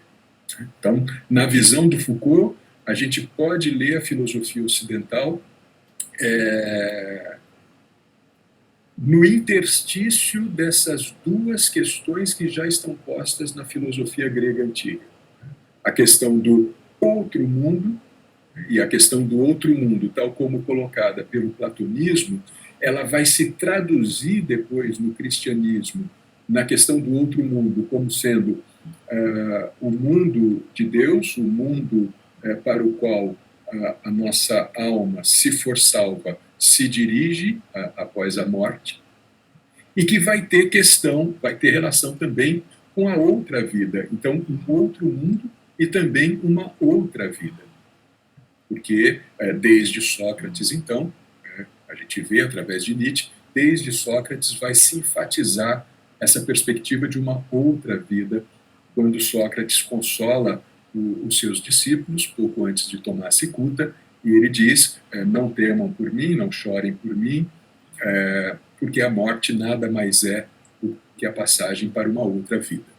A morte não é a cessação da vida, a morte não é a cessação da existência, a morte é a cessação dessa vida material que nós conhecemos, mas a morte é a passagem para uma outra vida, para a verdadeira vida, para a vida eterna, que, evidentemente, seria recuperada depois pelo cristianismo e seria difundida em todo o Ocidente essa perspectiva da outra vida. Então, o outro mundo, a outra vida, mas o Foucault vai mostrar que há também um jogo aqui com uma vida outra. Então, outra vida, essa vida após a morte, a chamada verdadeira vida, mas também a vida outra, que é, como a gente vai ver em seguida, aquilo que os filósofos cínicos enfatizaram, talvez com mais força do que qualquer outra tradição do pensamento antigo. E é esse jogo, né, por isso que eu disse para vocês que estava falando desde o início, desde o subtítulo dessa aula, uma filosofia outra, o investimento de Foucault em uma filosofia outra. Ele próprio não fala em filosofia outra, é uma expressão que eu estou propondo, por ser contígua a essa expressão que sim Foucault utiliza, que é a expressão vida outra. Mas então vamos falar um pouquinho dessa ideia de vida outra para a gente entender o que eu estou propondo chamar aqui de filosofia outra. Então, a gente vai encontrar já nos textos de Platão, que tem Sócrates como personagem, essa ideia de uma outra vida, que é a vida após a morte, mas a gente vai encontrar também na tradição grega a ideia de uma vida outra, que é a possibilidade de se transformar a si mesmo e de produzir uma vida outra na sua própria vida. Então, a gente vai ver essa tensão, essa contraposição, diz o Foucault, né? A gente vai ver essa tensão, essa contraposição, até essa injunção nos textos gregos antigos e na cultura filosófica grega antiga, de determinadas filosofias enfatizarem a outra vida, né? A vida eterna, a vida após a morte, a verdadeira vida, enquanto que outras perspectivas filosóficas que não apostavam e não defendiam a ideia de uma outra vida, de uma vida após a morte, essas outras perspectivas filosóficas chamariam a atenção para uma vida outra, para a possibilidade de transformar a sua própria vida, de transformar a si mesmo e, com isso, transformar a sua própria vida. Aqui a gente veria, por exemplo, o epicurismo, a filosofia de Epicuro, tal como nos foi transmitida pelo papiro escrito pelo Lucrécio, no último século do mundo antigo, no século I a.C., o papiro escrito por Lucrécio sobre a natureza das coisas, De Rerum Natura, onde Lucrécio faz a exposição mais sistematizada que nós conhecemos da filosofia epicurista, na qual Epicuro, por exemplo, vai dizer que nós não temos que temer a morte, porque a morte nada mais é do que o fim da existência, né? Então, quando nós morremos, nós simplesmente deixamos de existir. Então, a gente não sente absolutamente nada com a morte, porque a gente já, ao morrer, a gente já não existe. Epicuro, que era um filósofo atomista, que defendia que tudo é constituído por átomos, dizia que nosso corpo é constituído por átomos, nossa alma também é constituída por átomos. A diferença é que os átomos que compõem a alma são átomos mais simples e mais leves do que os átomos que compõem o corpo. Então, assim como os átomos do corpo se decompõem quando nós morremos e se reintegram à natureza, indo compor outros elementos, os átomos da alma também se desintegram quando nós morremos, também se separam, a nossa alma deixa de existir, e a desagregação da alma é muito mais rápida do que a desagregação do corpo, porque os átomos que compõem a alma são átomos muito mais leves, né? Então, morremos, deixamos de existir, cessamos de existir, não há uma outra vida, não há uma outra vida após a morte. O que nós podemos fazer é transformar essa nossa vida terrena, essa nossa vida material. Esse é um dos focos da filosofia epicurista, mas isso também está presente na filosofia estoica, praticada entre os gregos, isso também está presente na filosofia cínica, praticada entre os gregos, né? Esse exercício de uma transformação de si mesmo, enfatizando que a sua vida pode ser uma vida outra. Então, é essa contraposição que eu queria explorar com vocês, essa contraposição que é posta por Foucault, nesse curso de 84, entre a outra vida e uma vida outra. Essa questão também vai aparecer, então, né, de uma forma que eu penso que a gente poderia falar de uma outra filosofia, que é a filosofia metafísica, colocada em marcha por Aristóteles, né? E ela é uma outra filosofia, porque ela é uma contraposição entre a filosofia prática, que era trabalhada entre os gregos, que a gente pode ver como uma filosofia outra, a filosofia como modo de vida. Então, se Foucault fala em uma contraposição entre uma outra vida e uma vida outra, eu proponho que a gente pense também essa contraposição entre uma outra filosofia, a filosofia metafísica aristotélica, e uma filosofia outra, a filosofia compreendida como modo de vida, a filosofia praticada como exercício espiritual, a filosofia praticada como técnicas de si, como técnicas de existência. E me parece que esse era o projeto de Foucault.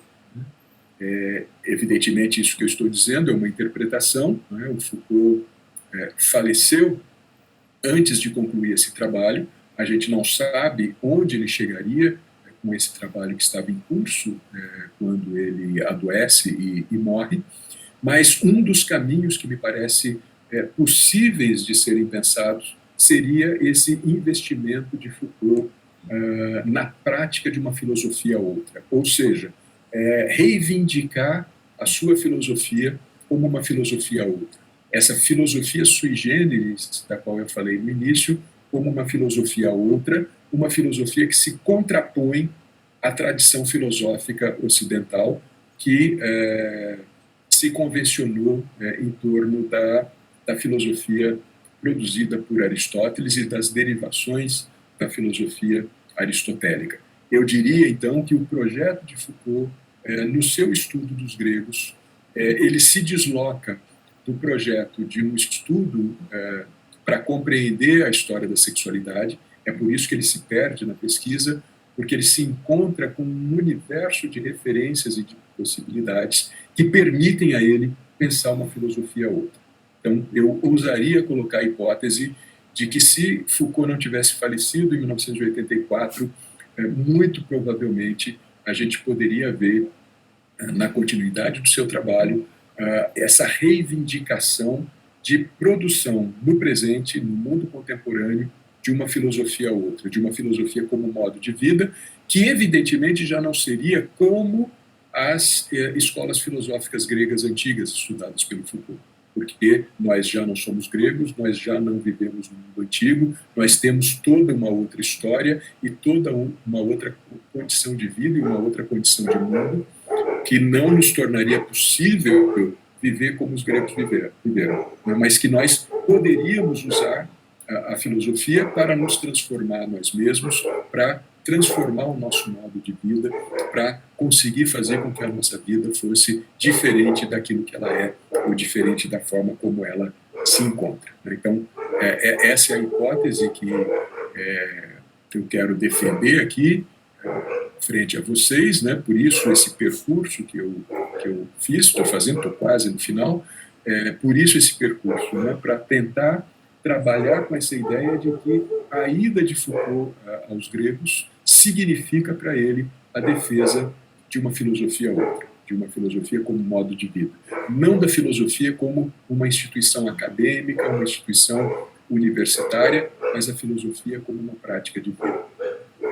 Então, não é por acaso também que Foucault se aproxima muito de Nietzsche, desse filósofo que nada tem de acadêmico, ele vai se aproximar muito mais, talvez em termos contemporâneos, Nietzsche seja ou tenha sido, daqueles que Foucault conheceu, o menos acadêmico de todos os filósofos. Então não é por acaso que Foucault se aproximou de Nietzsche, e não é por acaso também que a filosofia de Foucault, a filosofia produzida por Foucault, o trabalho de pesquisa levado a cabo por ele ao longo da sua vida, tenha sido tão diferente das práticas filosóficas francesas do século XX, né? Justamente porque Foucault estava tentando produzir essa filosofia outra. Nesse curso ainda de 84, a gente vê Foucault estudar uma tensão no pensamento de Platão, e por isso eu dizia para vocês, né, que para Foucault o inimigo não é Platão, o inimigo é Aristóteles, né? Porque em Platão o Foucault encontra uma tensão que ele não encontra no Aristóteles, né? Então, ele vai tomar 2 diálogos do Platão, já no curso de 82, a hermenêutica do sujeito. Ele havia feito um longo estudo sobre o diálogo Alcibíades, e no seu estudo do diálogo Alcibíades, o Foucault vai mostrar que Platão pensava o cuidado de si como o cuidado da alma, né? E Foucault vai dizer, então, que nesse diálogo o Platão funda o princípio do outro mundo, né? Então, o Aristóteles não inventa sozinho a metafísica ocidental, né? O Platão dá as bases para isso, quando no diálogo Alcibíades se funda, né, esse princípio do outro mundo, mas o Foucault também encontra em Platão, no diálogo Laques, uma noção que, através do cuidado de si, o Platão vai afirmar a filosofia como uma forma de vida, o que implica em uma ética. A filosofia como forma de vida implica em uma ética, em uma condução da sua existência, e implica em uma vida outra. Então, no Platão a gente encontra essa tensão, e ele dá como exemplo esses 2 diálogos.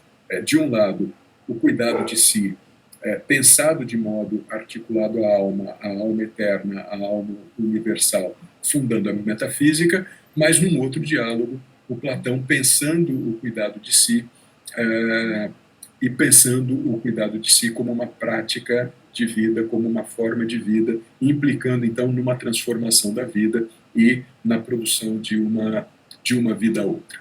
Então, é por isso, né, que o grande inimigo de Foucault, entre os gregos, é Aristóteles e não Platão. Em Platão há essa tensão, há esses 2 caminhos enunciados. A gente pode escolher qual Platão a gente quer escolher. A gente quer ficar com o Platão que afirma o outro mundo, a outra vida, a metafísica, ou a gente pode ficar com o Platão que enfatiza a filosofia como forma de vida, a filosofia como exercício espiritual. Em Aristóteles não há essa tensão. Em Aristóteles a gente só tem uma única via da filosofia.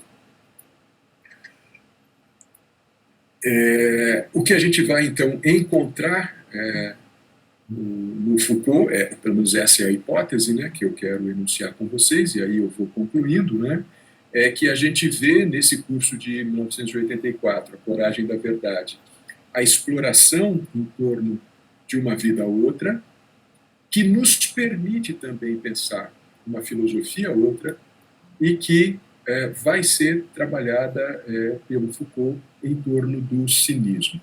Então, Foucault vai mostrar que há nos textos gregos antigos, ou no pensamento grego antigo, na prática filosófica grega antiga, essa preocupação com uma vida outra, e vai dizer que a escola de pensamento que levou isso às últimas consequências foi exatamente o cinismo. Foucault vai falar sobre Sócrates, vai tratar da questão da vida de Sócrates e da morte de Sócrates, né?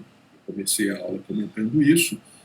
Então, portanto, para o Foucault, em Sócrates e em Platão, o tema da vida outra também está presente, mas o Foucault vai dizer que quem leva isso às últimas consequências é o cinismo, e ele vai desenvolver algumas belas aulas sobre a filosofia cínica, sobre o Diógenes de Sinope, um dos mais conhecidos cínicos da antiguidade, e sobre a escola cínica de forma geral. O que nós vamos ver, então, é essa afirmação de Foucault na aula de 21 de março de 1984, que eu destaco esse trecho aqui para vocês, né? O cínico é aquele que, retomando os temas tradicionais da verdadeira vida na filosofia antiga, transpõe esses temas, reverte-os em reivindicação e afirmação de uma vida outra. Então, a verdadeira vida para o cínico é a vida que você pode viver, né? Não é a vida que está depois da morte.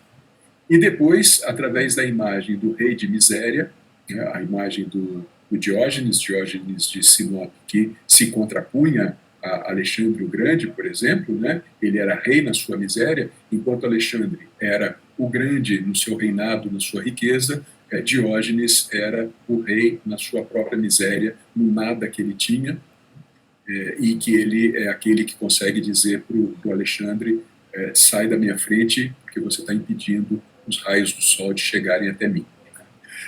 Então, através da imagem do rei de miséria, o cínico transpõe mais uma vez essa ideia da vida outra em tema de uma vida cuja alteridade deve levar à mudança do mundo. Uma vida outra para um mundo outro. Então, a filosofia cínica para o Foucault tem esse apelo pela mudança de si mesmo e pela mudança do mundo, pelas transformações materiais em si mesmo e no mundo que nós podemos fazer aqui e agora. Nós não ficamos presos a mudanças universais ou a questões das quais nós somos parte, nas quais nós não podemos influir, mas nós somos chamados a atuar sobre nós mesmos, a mudar nossa vida, a fazer da nossa vida uma vida outra e também a fazer do nosso mundo um mundo outro. E conclui o Foucault, o cinismo constitui a matriz, ou pelo menos o germe, de uma experiência ética fundamental no Ocidente. Então, vejam o movimento que faz Foucault, o germe, a matriz da experiência ética no Ocidente, não se encontra em Aristóteles, que escreveu sobre ética, se encontra no cinismo, se encontra nos filósofos cínicos que viveram uma ética. Mais do que teorizar sobre uma ética, os cínicos viveram uma ética. Né? Eles viveram me foge agora a expressão, mas essa articulação entre o que você pensa e o que você faz. A coerência entre pensar e agir, pensar e fazer. Então, não se trata de defender a transformação do mundo e agir da forma como sempre se agiu. Não se trata de questionar o capitalismo, por exemplo, para tornar mais atual essa discussão, né? Questionar o capitalismo, mas viver de forma capitalista. O que o cinismo vai nos chamar a atenção é nós podemos produzir uma vida outra na nossa própria vida. E, portanto, nós podemos produzir um mundo outro no nosso próprio mundo. E eu emendaria, junto com os cínicos e com Foucault, nós podemos produzir uma filosofia outra, né? Uma filosofia outra que esteja comprometida com essa mudança de vida e com essa mudança do mundo. A hipótese, então, que eu procuro enunciar para vocês, e com isso eu concluo essa exposição, é a relação de Foucault com os gregos antigos e implica na aposta em uma outra forma de fazer filosofia no mundo contemporâneo. Quando Foucault estuda os gregos, ele não está estudando os gregos para que nós conheçamos melhor os gregos, pura e simplesmente, mas ele está buscando nos gregos inspiração e possibilidade de fazer uma filosofia outra hoje, no nosso presente. Né?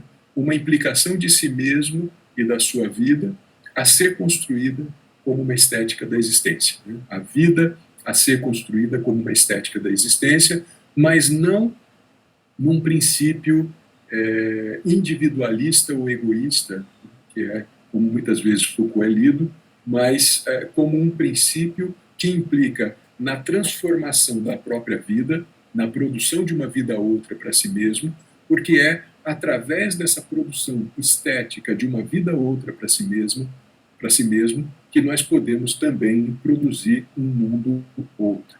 Nós só podemos transformar o mundo se nós transformarmos a nossa própria vida. Bom, eu agradeço pela paciência de vocês, de terem me acompanhado até aqui. Vou aqui agora encerrar minha apresentação. Bom, eu estava aqui com a tela cheia, também não vi o relógio, e vi que estou aqui terminando já quase em cima da hora do nosso término, então peço desculpas a vocês, Aí não sei como vocês querem trabalhar, mas, bom, era isso que eu queria apresentar para vocês. Obrigado pela paciência.